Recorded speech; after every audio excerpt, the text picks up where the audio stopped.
can't eat 400 calories for a dessert every night. I try to limit my dessert at the end of the day to under 200. 400, that's too much.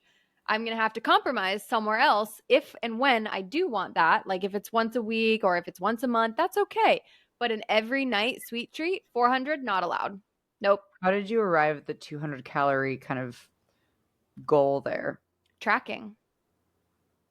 I would get to the end of my day when I was tracking diligently and I was seeing like, okay, I hit my protein really well. I figured this out.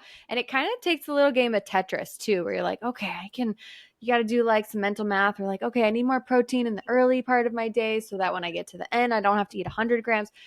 And what I had found was during that time was like, okay, I have like a couple hundred calories left every single day when I'm eating the same similar stuff day to day. So what I want is a sweet treat every day. Sometimes every day. Sometimes every day I want a sweet treat. So I know myself. I want something sweet at the end of the day to kind of cap that day off. It's closing up shop. And just from my experience with tracking, I was like, oh, I usually have about 200 calories left in my, allowance of where I feel good.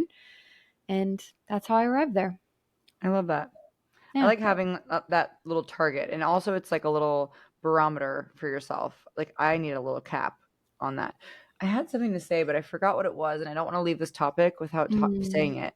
Um, I also, I'll go down this little tangent. Maybe it'll come up, okay. but I also feel like like all food kind of has different value for different things, right? Like egg whites, high protein value, Greek yogurt, high protein value. Yes. Sweet treats don't pack a lot of like nutritional value, but the value of sweet treats are joy, they're delicious, like so many other things. Your sweet treats don't have to be this like modified high protein cottage cheese ice cream. No, I don't want that. I want something that's an actual sweet treat.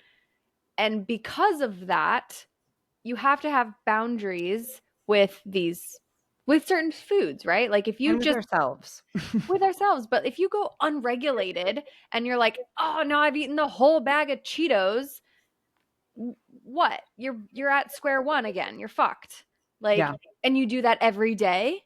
That's how we've gotten to the problem in the state of our country, which is 2/3 of people are overweight. That's a problem. It's not a problem to be overweight. It's a problem to not take care of yourself because you are important and you deserve to feel good. You deserve to not be challenged with health ailments. Yeah. And These we're set up for failure as well. If you look at the grocery store, it's like Easter egg hunting to try to actually find a high protein, high quality, minimally processed anything in there anymore. sure. And it's really important for me to qualify what I'm saying with everything can be a part of your diet because I don't want to make anyone feel bad and I definitely don't want to shame anyone for their weight because your weight is not the problem. How you treat yourself probably needs work. Everything that you do in your life needs to be in balance. Your relationships with your friends, your professional life, the way that you manage stress, how much exercise you're getting. We don't want to over exercise, but we don't want to under exercise because you Right. need to take care of yourself. You need to eat vegetables and fruits and lean proteins and grains because those things are good for you.